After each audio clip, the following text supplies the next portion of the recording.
오늘 저에게 주시는 말씀은 시편 34편 4절에서 8절까지의 말씀입니다. 시편 34편 4절에서 8절까지의 말씀 같이 합독하겠습니다. 내가 주님을 간절히 찾았더니 주님께서 나에게 응답하시고 내 모든 두려움에서 나를 건져내셨다. 주님을 우러러 보아라. 내 얼굴에 기쁨이 넘치고 너는 수치를 당하지 않을 것이다. 이 비천한 몸도 부르짖었더니 주님께서 들으시고 온갖 잔해나서 구원해 주셨다. 주님의 천사가 주님을 경외하는 사람을 둘러 진을 치고 그들을 건져 주신다. 너희는 주님의 신실하심을 깨달아라. 주님을 피난처로 삼는 사람은 큰 복을 받는다. 아멘. 오늘 말씀을 전하기 전에 좀 같이 축하를 좀 나누고 싶은 내용들이 있습니다. 첫 번째는 우리 지난주 토요일 날 탁구 대회가 있었습니다. 여기 이지구 교회들이 대표로 탁구 대회가 있었는데 우리 김미순 권사님, 김미순 권사님 선수로 출전하셔가지고 우리 예담교회가 우승을 했습니다. 박수로. 네. 그리고 또 한 가지 더 기쁜 것은 우리 황성은 권사님, 우리 황성은 권사님의 딸 이영주 집사가 딸을 예율이를 출산했습니다. 우리 축하 박수 한번 보내주시기 바랍니다. 우리 네, 축하드립니다. 그리고 더 큰 기쁨은 우리 박진희 권사님, 우리 박진희 권사님이 그 항암 수술 받으시고 지금 항암 치료 받으시고 계속 관리하셨는데 항암 완치 판정을 받으셨습니다.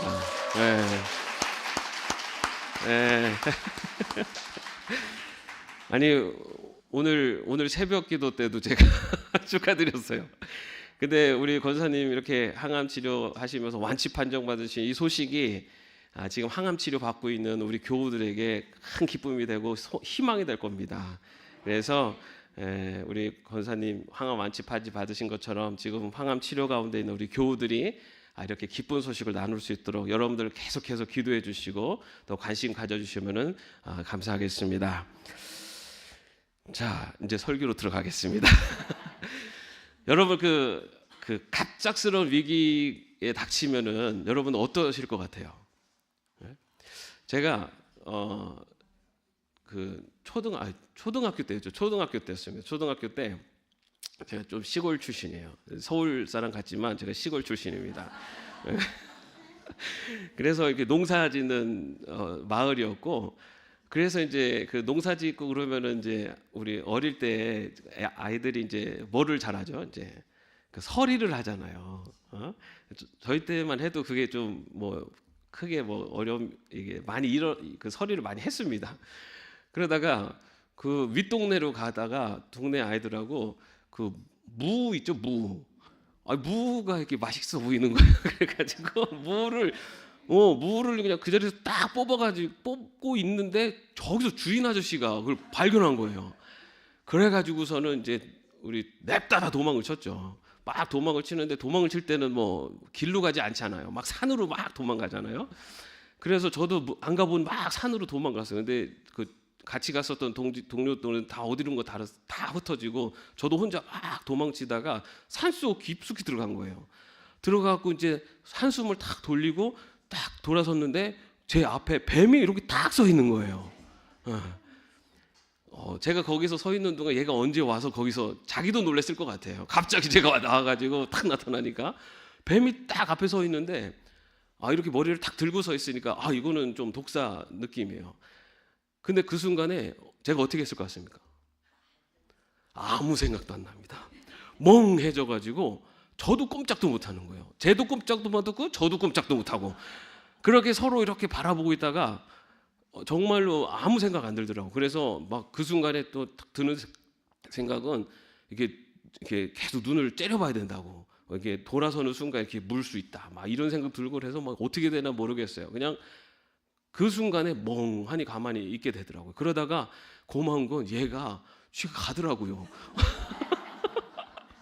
제가 가만히 있었더니 쥐도 얘가 좀 더 똑똑한 것 같아요. 얘가 이렇게 가더라고요. 그래가지고 제가 그 위기를 모면한 적이 있습니다.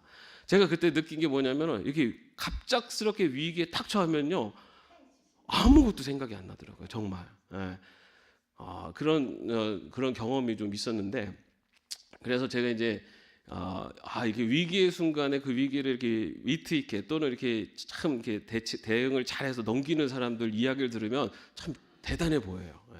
근데 여러분 저기 한인 사회에서 유명한 그 하나의 실화가 있어요. 뭐냐면 그 미국에는 이 공원이 많잖아요. 그런데 공원에서 나무를 채취하면은 다 불법입니다. 그러니 그 미국에 가면은 그 공원에 뭐 쑥, 그리고 뭐 고사리 이런 게 정말 많아요. 그러면 우리 한국 분들은 그런 거 보면 어떻게 하죠? 일단은 우리는 다 먹거리잖아요, 그죠? 그런데 그러니까 한국에서 이제 좀 방문하신 그 우리 여자분, 그러니까 우리 아주머니들이 그걸 보고서 또 이제 그걸 이제 캐는 거죠. 그런데 이제 불법이니까 경찰한테 그게 걸렸어요. 경찰한테 걸려가지고 경찰이 막 이제 영어로 얘기하는데 무슨 말인지 잘 모르잖아요. 그런데 막 잡아가려고 그러니까 이제 깜짝 놀란 거죠. 그때 이제 그 한국 그 한인 여성분 그 아주머니가 뭐라고 얘기했는지 알아요? 이 한마디로 딱 끝났어요. 뭐라냐면 경찰을 보고 I'm hungry. 그랬더니 이 경찰이 막 웃으면서 그냥 보내줬대요. 예. 참 그래도 그 몇 안 되는 단어 중에 아주 위트 있는 단어를 해가지고 이게 웃으면서 이렇게 넘어간 사건이 있었습니다. 정말 위기의 순간이 닥쳐올 때 어떻게 대응하느냐 참 어려워요. 정말로 본인 당사자가 그 상황이 되지 않으면 참 이해가 안 될 만큼 위기의 상황에 어떻게 대응하냐가 참 어려운데, 오늘 우리가 읽은 이 시편 34편 말씀은요. 그 부제가 있죠. 그 34편 말씀 옆에 보면은 부제라고 이렇게 이 찬송이 이 시편이 어떤 때 쓰여진 것 또는 누가 쓰여진 거냐라고 이렇게 써놔요. 여러분들 그 34편 보면 부제가 뭐냐면은 아비멜렉 앞에서 미친 채 하다가 쫓겨나서 지은 다윗의 시라고 되어 있어요. 예. 아비멜렉 앞에서 미친 채 하다가 쫓겨나서 지은 다윗의 시. 예. 여러분 우리가 아는 것처럼 다윗이 이렇게 사울의 그 추격을 피해서 계속 도망 다녔잖아요. 사울이 다윗을 계속 죽이려고 했잖아요. 그래서 도망 다니다가 이 이스라엘 내에서는 이 유다 땅에서는 이 다윗이 도망 다녀봐야 이제 위험하죠. 그래가지고 이 다윗이 어디를 갔냐면 블레셋으로 갔어요. 블레셋은 그 이스라엘과 적대국이죠.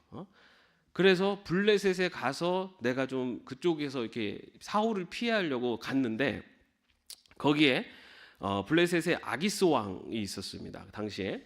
근데 그 당시에 그 블레셋 왕을 통칭해서 아비멜렉이라고 불렀어요. 그게 이제 뭐 나의 아버지는 왕이라는 뜻인데 어쨌든 그 왕을 멜기세덱 아비멜렉이라고 불렀는데 그 블레셋 왕 앞으로 이렇게 나아갈 때 그때 이 신하들 중에 다윗을 알아보는 사람들이 생겨난 겁니다. 어떻게 알아봅니까? 어떻게 할까요, 다윗을? 블레셋 사람들이? 어떻게 하냐면은 다윗이 블레셋 장군 누구랑 싸웠죠? 골리앗하고 싸웠잖아요. 그래서 골리앗을 물리친 다윗을 알아보는 사람들이 생기면서 이제 저 다윗이 지금 블레셋을 염탐하러 왔다. 그리고 블레셋을 해하러 왔다라고 하면서 이 왕에게 그것을 고합니다. 그 순간에 이제 다윗이 내가 이제 여기서 죽게 되었구나. 이제 죽을 위기에 처한 거예요. 그때 다윗이 선택한 방법이 미친 척한 겁니다. 성경에는 조금 더 구체적으로 침을 흘리면서 미친 척했다 그랬어요. 그러니까는 그 미친 사람이 와가지고 있는 모습을 보고 그 블레셋 왕이 야 어떻게 저게 골리앗을 물리친 다윗이냐 그러면서 이 다윗이 아니다 해가지고 그냥 돌려보냅니다. 그래서 다윗이 죽을 위기에서 모면하게 돼요. 그리고 나서 지은 시가 바로 오늘 우리가 읽은 시편 34편의 시입니다. 여러분 그 위기의 순간에서 다윗이 어떻게 정말 그 위기의 순간 조금 뭐 정말 자기 목숨이 금방 죽을 수도 있는 그런 상황이었어요. 그런 상황에서 이 다윗이 어떻게 그 위기를 모면했을까? 그가 지은 시를 보면 알 수가 있어요. 4절 말씀, 우리가 읽은 4절 말씀에 보면은 뭐라고 돼 있습니까?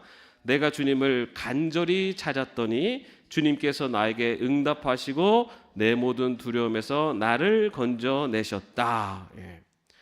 여러분, 다윗이 얼마나 두려웠겠어요. 당장 이 블레셋 왕이 자기를 알아보거나 아니면 그 신하의 말을 들었으면은 자기는 사울에게 죽는 게 아니라 블레셋에서 죽게 되었습니다. 굉장히 두려운 마음이 있었을 거예요, 그죠? 그런데 다윗이 어떻게 했다고요? 주님을 간절히 찾았더니, 이 다윗이 정말 하나님을 간절히 찾았다는 거. 그 순간에 간절히 찾았더니 두려움에서 나를 건져내셨다. 여러분, 제가 뱀을 딱 봤을 때 왜 꼼짝도 못하겠습니까? 거기에 막대기가 있었으면 저는 아무렇지도 않았을 거예요. 누가 막대기를 거기다가 세워놨어도 아무렇지 않았을 거예요. 뱀을 딱 보는 건 두려움이 탁 들면은 완전히 탁 멈춰버려요. 생각도 멈추고 몸도 굳어버리고. 근데 그 위기의 순간에 다윗이 주님을 간절히 찾았다라는 거예요. 하나님을 간절히 찾았더니 두려움에서 건져내셨다. 두려움에서 자기를 그 두려움을 이겨낼 수 있도록 하셨다라는 거예요. 그리고 6절 말씀에 보면은 이 비천한 몸도 부르짖었더니 주님께서 들으시고 온갖 재난에서 구원해 주셨다. 자기의 상황이 진짜 이제 비천한 몸, 아주 모든 상황들이 너무너무 어렵고 힘든 상황이에요. 그런 상황에서도 주님께 부르짖었더니 주님께서 구원해 주셨다라고 얘기하고 있습니다. 위기의 상황 속에서 정말 두려움, 어떻게 해야 될지 모르는 그 상황 속에서 주님을 찾았더니 주님을 찾았더니 주님이 두려움을 없애주셨고, 그리고 그 위기의 순간에 정말 너무너무 어려운 상황 형편 속에 있음에도 주님께 부르짖었더니 주님께서 구원해 주셨다. 이것이 다윗의 고백입니다.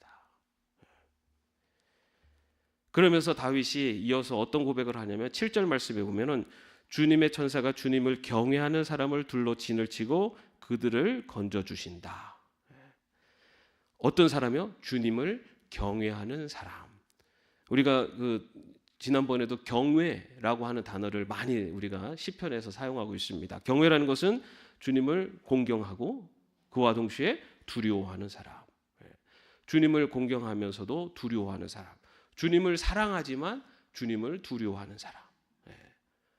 바로 그런 사람을 하나님께서 그들을 진을 치고 그들을 건져 주신다. 그들을 보호해 주신다라는 고백을 하고 있습니다. 여러분, 그런데 주님을 경외하는 삶은 어느 한순간에 딱 하는 삶이 아니에요. 주님을 경외하는 삶이라는 것은 우리의 매일의 삶 속에서 그 경외하는 삶이 점점 자리를 잡아나가는 겁니다. 오늘 우리 새벽기도 때도 말씀을 드렸어요. 우리가 하나님의 백성으로 이 땅을 걸어 살아감에 있어서 우리에게 가장 필요한 두 가지 요소가 있습니다. 하나는 말씀이고 하나는 기도예요. 말씀은 영의 양식, 기도는 영의 호흡.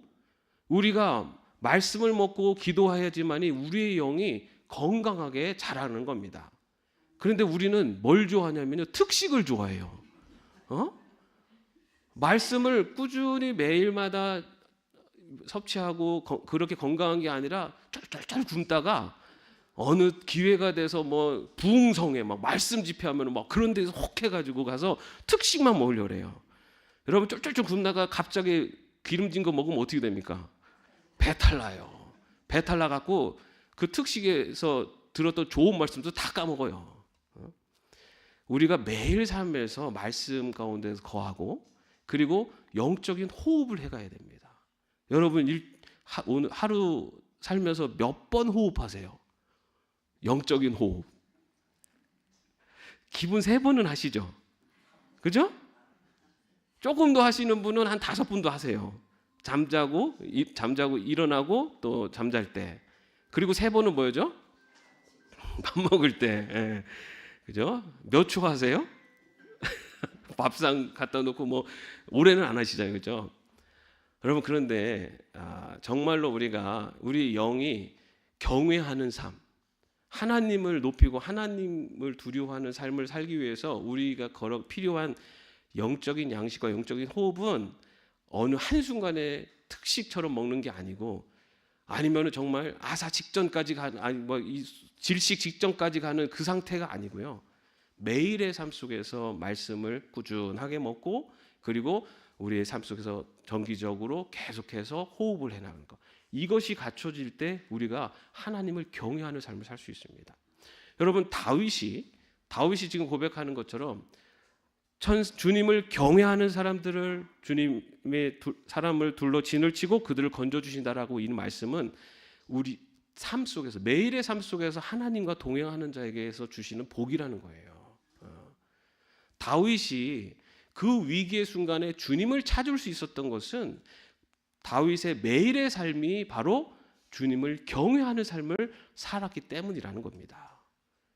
다윗이 그 피난 다니고 도망 다니는 그 삶 속에서도 하나님을 생각하고 하나님 중심으로 살았다는 거예요.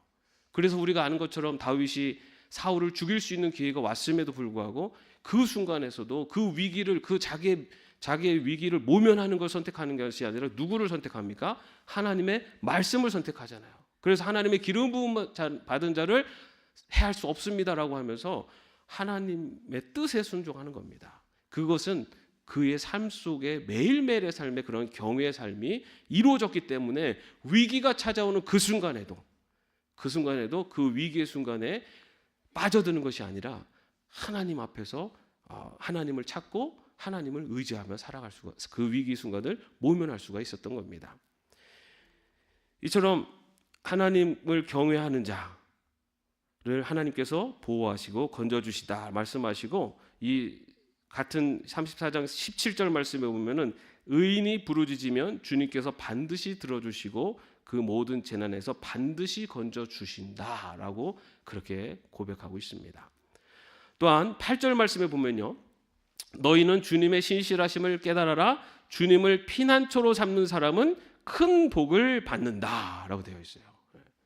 그런데 여러분, 아까 주님을 경외하는 자라는 평소의 삶 속에서 하나님의 경외하는 자라고 할 수 있다면, 여기서 얘기하는 것은 피난처가 필요한 사람이에요. 피난처가 필요한다는 건 뭐죠? 어떤 어려움에 처했거나 어떤 위기가 닥쳐오는 그런 상황에 처해 있는 사람들, 주님을 피난처로 삼는 사람, 뭡니까? 위기의 순간에, 어려운 순간에, 그 순간에 자기가 이것을 어떻게 해결할까 하면서 나가는 게 아니라 주님 앞에 먼저 나가고 주님을 의지하는 자로 나가는 자에게 어떻게 하신다고요? 큰 복을 주신다는 거예요. 우리가 살아가다 보면은 참 피난처가 필요할 때가 있어요. 여러 가지 삶의 어려움이 찾아올 때도 있고, 또는 때로는 정말 상처를 받을 때도 있고, 막 마음에 고통이 올 때도 있고, 두려울 때도 있고, 그렇죠? 그럴 때 우리는 어딘가로 피하고 싶어요. 근데 여러분, 우리는 어디로 피하고 계세요? 어려움이 찾아오고 문제가 생길 때 어디로 피하고 있습니까? 오늘 다윗은요, 주님께 피하는 자에게 하나님께서 복을 주신다라고 얘기하고 있어요. 여러분, 그런데 그 복이 뭘까요? 어떤 복을 주실까요? 그 문제를 잘 완전하게 싹 해결해 주시면 너무 좋잖아요, 그죠? 그런데 여러분, 정말 그렇게 되던가요? 우리가 주님 앞에 기도한다고 내 어려운 문제들이 그냥 어느 순간에 싹 해결되나요? 잘 안 돼요. 분명 하나님은 위급한 순간에, 그리고 하나님이 피할 길을 예비하셔서 그 문제들을 해결해 주시기도 합니다. 그런데 여러분, 이 다윗이 18절에서 어떻게 얘기하냐면은, 주님은 마음이 상한 사람에게 가까이 계시고 낙심한 사람을 구원해 주신다라고 얘기하고 있어요. 마음이 상한 사람, 피난처에, 주님을 의지해서 피난처에 있는, 주님을 피난처로 삼은 사람들, 그들에게 가까이 계신다. 이건 뭡니까? 하나님이 함께 하신다는 것, 그것을 깨닫게 하신다는 거예요. 주님을 피난처로 삼는 자에게 하나님이 지금 나와 함께 하신다는 것을 깨닫게 한다는 겁니다. 여러분, 우리가 어렵고 힘들 때, 우리가 어렵고 힘든 많은 이유들 중에 하나는 외로움이잖아요. 이 고통을, 이 아픔을 누구도 몰라주고, 내 마음을, 이 쓰라림을 아무도 몰라주는 것 같을 때, 그때 더 큰 어렵고 힘들어요. 우리가 어렵고 힘들 때 그래도 주변에 그거를 같이 걱정해주고 같이 기도해주고 정말 힘들지 하면서 등을 도닥여주는 사람들이 있으면 그래도 그 어려움을 더 좀 이겨낼 수 있어요. 그런데 아무에게도 할 수가 없어. 얘기할 사람도 없고 내 마음을 알아줄 사람도 없어. 그럴 때 우리는 그 위기 속에서 더 외롭고 더 힘들어지고 합니다. 하나님께서 주시는 마음의 상처를 입은 자들에게 바로 내가 너와 함께 한단다. 내가 너와 함께하고 있단다. 너는 혼자가 아니야. 내가 너와 함께 걷고 있단다. 네가 혼자가 아니란다. 이것을 깨닫게 하신다는 거예요. 그리고 낙심한 사람을 구원해 주신다. 마음이 절망으로, 마음이 외로움으로, 마음이 우울감으로 빠져있는 사람들을 구원해 주신다는 거예요. 여러분, 우리가 살아가면서 우리가 살아가는 과정 속에 어려움이 안 찾아올 수가 없죠. 건강 또는 가정에, 자녀들에게 어떤 어려움이 찾아올 수 있어요. 그럴 때 그것을 이겨낼 수 있는 것은 하나님이 우리의 마음을 지켜주실 때, 우리가 주님을 피난처로 삼아서 하나님이 우리의 마음을 강하게 붙잡아 주실 때, 그때 그러한 어려움들을 우리는 이겨낼 수가 있습니다. 다윗의 고백입니다. 다윗이 그 위기의 순간, 그리고 그가 그 이후에도 계속 쫓김을 당하고 어려움을 당했지만은 그가 그 가운데서도 이겨낼 수 있었던 것, 혼자가 아니라 누가 함께하고 계신다? 하나님이 함께하고 계신다. 이 믿음, 그리고 그가 어렵고 힘들 때 그를 구원해 주실 분도 바로 하나님이시다. 이 믿음이 다윗을 일으켰고 그리고 다윗이 끝까지 신앙의 길을, 그리고 그 위기의 어려운 순간들을 이겨낼 수 있는 힘이 되었다는 것입니다. 여러분, 이러한 고백을 하는 다윗이, 그리고 그 아비멜렉 앞에서 미친 척하다가 도망 나온 다윗이요, 사실은 가장 먼저 고백한 게 뭔지 아세요? 34편 1절에서 3절은 이렇게 고백하고 있어요. 내가 주님을 늘 찬양할 것이니 주님을 찬양하는 노랫소리 내 입에서 그치지 않을 것이다. 나 오직 주님만을 자랑할 것이니 비천한 사람들아 듣고서 기뻐하여라. 나와 함께 주님을 높이자. 모두 함께 그 이름을 기리자. 이게 다윗의 고백이었어요. 그 위기의 순간을 헤쳐나와서 다윗이 경외하는 자를 지키시고 보호하시는 하나님, 그리고 그러한 고백을 하기 전에 가장 먼저 한 고백이 하나님을 찬양하는 고백이었습니다.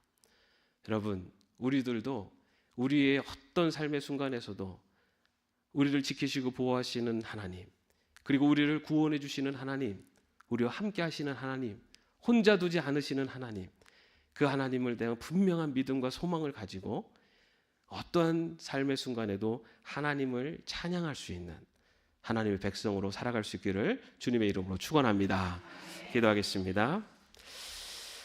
주님,